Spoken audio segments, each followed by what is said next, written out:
Okey, kita bersama dengan Shah Rizal ketika ini berada di hadapan Istana Negeri untuk melihat kepada perkembangan terkini kerana sebentar tadi Shah menyatakan bahawa mungkin ada pergerakan di beberapa kawasan di situ. Selepas ini kita akan bersama dengan rakan tugas kami Asim Hassan yang juga bersama dengan yang dikatakan calon Ketua Menteri, Haji Gino. Shah, apa cerita di situ? Adakah pergerakan, adakah sebarang borak-borak dan juga perbincangan di situ tentang apa yang akan berlaku pada jam yang akan datang, Shah?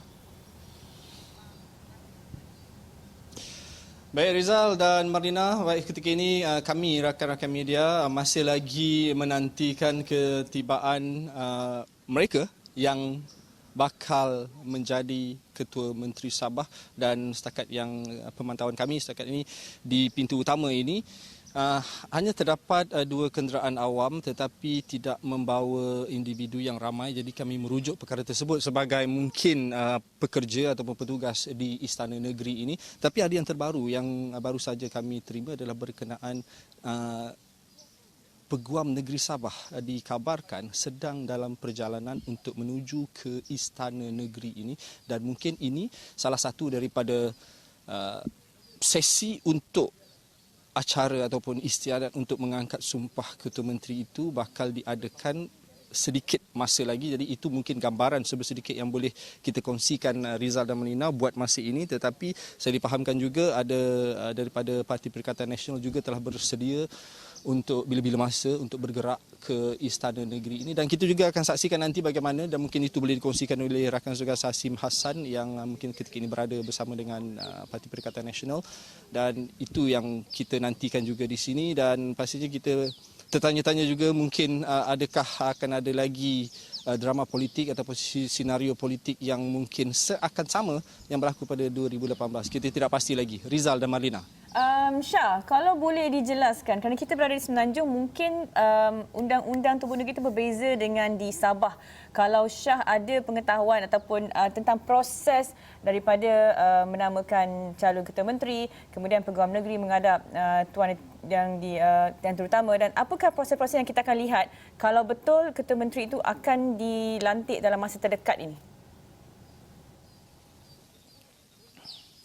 Baik Marina, kalau kita nak berkatakan tentang perkara tersebut, sebenarnya pada sebelah malam tadi sebenarnya pengamal-pengamal media yang berada di pekarangan kediaman rumah Yayasan Sabah, sebenarnya kami ada menerima kiriman daripada WhatsApp berkenaan dengan satu klip gambar yang didakwa datangnya daripada bekas Peguam Negeri Sabah yang merujuk kepada artikel Negeri Sabah untuk pelantikan Ketua Menteri. Jadi apa yang diperkatakan di dalam artikel tersebut, jika kita boleh merujuk, adalah berkenaan dengan hanya parti yang mempunyai majoriti boleh dilantik sebagai Ketua Menteri Sabah. Jadi kalau kita nak lihat daripada artikel yang dikongsikan tersebut, hanya dua muka surat yang tidak begitu jelas, tetapi mungkin kita akan boleh merujuknya selepas ini bagi sesiapa yang ada menyimpan buku undang-undang tersebut. Jadi kalau kita nak lihat, kita nak faham bahawa ia juga tertakluk kepada hak mutlak ataupun kuasa mutlak Tuan Yang Terutama Tun Johar Mahiruddin untuk melihat perkara tersebut atas kebenaran ataupun atas perkenan daripada Tun Johar Mahiruddin untuk pelantikan tersebut dilakukan. Jadi kalau nak dilihat daripada struktur daripada keputusan yang kita terima semalam, yang teratas sekali dalam 7 kerusi, 7 blok yang memenangi itu adalah daripada Parti Warisan memenangi 29 kerusi, Perikatan Nasional 17, Barisan Nasional 14 dan Parti Bersatu Sabah 7. Jadi kalau ikutkan gabungan rakyat Sabah itu sendiri dah merangkumi kepada 38 daripada sudut gabungan. Jadi kalau nak ikutkan gabungan itu sendiri, kalau nak dilihat yang diperkatakan sebelum ini, tidak begitu rasmi untuk dijadikan sebagai gabungan berbanding dengan Warisan Plus. Jadi ini yang sebenarnya bermain-main di kotak fikiran pengamal-pengamal media yang berada di sini. Adakah ini yang akan dirujuk sebagai satu perkara yang legit untuk dibawa, untuk dipertikai ataupun untuk dijadikan sebagai keabsahan sebagai Ketua Menteri yang akan dibawakan oleh calon-calon Ketua Menteri ini. Dan kalau kita nak lihat juga daripada apa yang diperkatakan oleh Datuk Seri Muhammad Syafiq Abdal pada sebelah malam tadi berkenaan dengan 3 kali beliau menekankan tentang perkara majoriti yang diterima oleh Parti Warisan Sabah, yang itu sebanyak 29 kerusi. Jadi kalau nak untuk dilihat daripada sudut politiknya, mungkin beliau ingin menuju sesuatu tetapi tidak dinyatakan dengan jelas. Tetapi pada masa yang sama di Kota Kinabalu juga pimpinan Parti Peribumi Bersatu Malaysia Sabah, Datuk Haji Noor mengatakan bahawa mereka mempunyai majoriti hasil daripada gabungan rakyat Sabah dan perbincangan akan dilakukan bersama, mungkin sedang dilakukan bersama dengan Barisan Nasional untuk memutuskan siapakah sebenarnya yang benar-benar yang akan dibawa untuk menaiki istana negeri ini dan mengalami ataupun berada di hadapan TYT Tun Johor Mahyudin untuk mengangkat sumpah sebagai Ketua Menteri Sabah. Malina. Baik.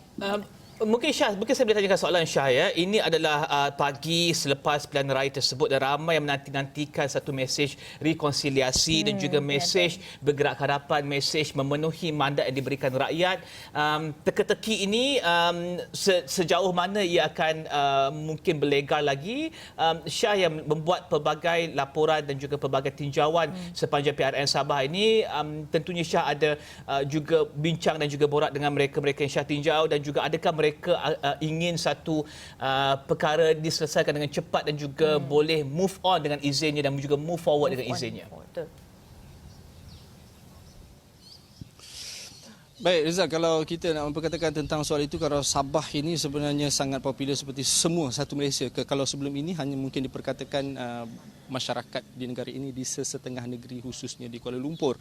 Tetapi ketika ini satu Malaysia telah mengetahui berkenaan dengan sehinggakan di dalam carian di internet juga wujud perkataan di Wikipedia yang merujuk kepada kata ataupun fraud ini. Jadi rakyat sebenarnya tidak mahu melihat perkara ini berlaku sebenarnya.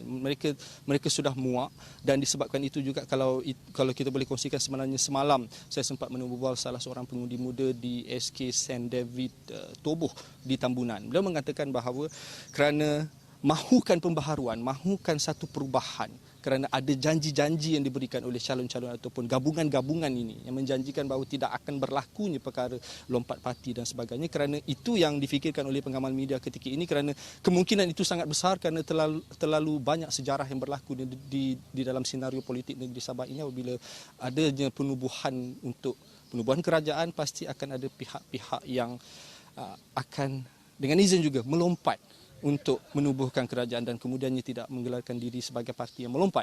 Tetapi apa yang boleh kita kongsikan juga, terdapat satu, kalau boleh kita kongsikan hanya sebagai satu pandangan daripada pengamal-pengamal media pada sebelah malam tadi, kerana kami tidak menerima sebarang jemputan daripada Parti Bersatu Sabah, dan di dalam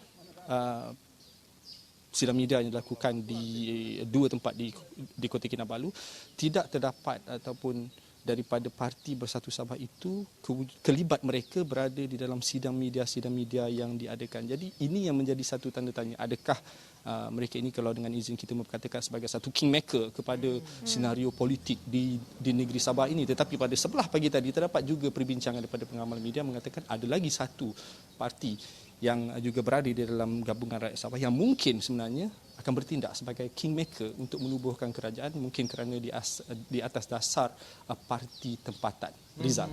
Okey.